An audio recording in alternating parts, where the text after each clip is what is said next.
Hi friends, நான் உங்கள் பொள்ளாச்சி பொண்ணு. இன்றைக்கி என்னென்னு பார்த்தீங்கன்னா தக்காளி சாஸ் செய்ய போகிறோம். வாங்க எப்படி செய்கிறதுன்னு பார்க்கலாம். அதுக்கு முதல்ல நல்லா பழுத்த பழமாக 1 கிலோ தக்காளி வாங்கிக்கோங்க.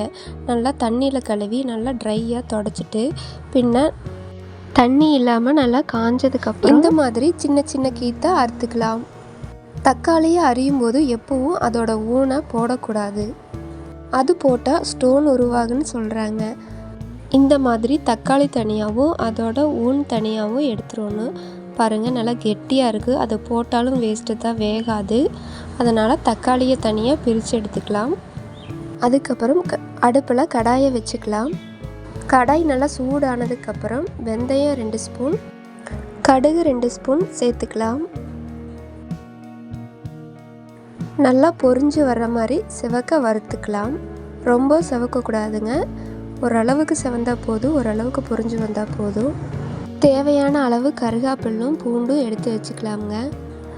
நாம் வறுத்து வச்ச வெந்தயம் கடுகு 2ஐயும் மிக்ஸி ஜாரில் போட்டு நல்லா கொரகொரப்பாக அரைச்சிக்கலாமுங்க.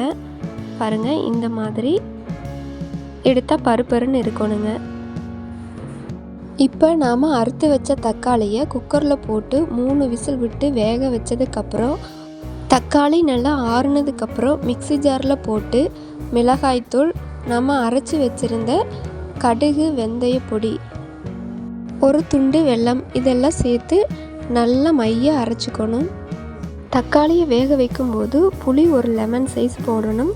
தக்காளிக்கு கண்டிப்பாக தண்ணி ஊற்றி வேக வைக்கக்கூடாது. சும்மா வெந்தாலே போதுங்க. தக்காளி நல்லா இந்த அளவுக்கு வெந்திருக்குது பாருங்கள். இந்த மாதிரி நல்லா அரைச்சிக்கணுங்க. அரைச்சதை ஒரு பாத்திரத்தில் ஊற்றி வச்சுட்டு கேஸ் ஸ்டவ்வில் கடாய் வச்சு ஃபஸ்ட்டு எண்ணெய் ஊற்றிக்கலாம். கடலப்பருப்பு 2 டீஸ்பூன் போட்டுக்கலாம். வெள்ளை உளுந்து 1 டீஸ்பூன் போட்டுக்கலாம். நாம் இடித்து வச்சுருந்த பூண்டையும் சேர்த்துக்கலாம். கூடவே வரமிளகாய் 2 சேர்த்துக்கலாம். இது கூட கருகாப்பில் 2 கொத்து சேர்த்துக்கலாம். இது இப்போ நல்லா வணங்கிருச்சு. இது கூட நம்ம அரைச்சி வச்சுருந்த தக்காளி பேஸ்ட்டை ஊற்றிக்கலாம். பாருங்கள், ஊற்றியாச்சு. நல்லா கிளறி விட்டுட்டே இருக்கலாம். இதோட தண்ணியெல்லாம் நல்லா இஞ்சி வர வரைக்கும் நல்லா கிளறி விடணும். இந்த தக்காளியோட பச்சை வாசம் போக வரைக்கும் நல்லா வெந்து பாருங்கள் இந்த மாதிரி ஆகும். தக்காளி சாஸ் ரொம்ப கெட்டியாகவும் இருக்கக்கூடாது, ரொம்ப கொலகொலன்னு இருக்கக்கூடாது.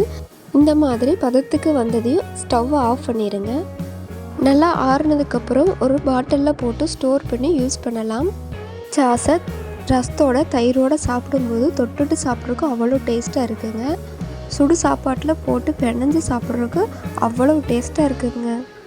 நீங்களும் ட்ரை பண்ணி பாருங்கள். வீடியோ பிடிச்சிருந்தால் லைக் பண்ணி சப்ஸ்கிரைப் பண்ணுங்கள். பாய் பாய்.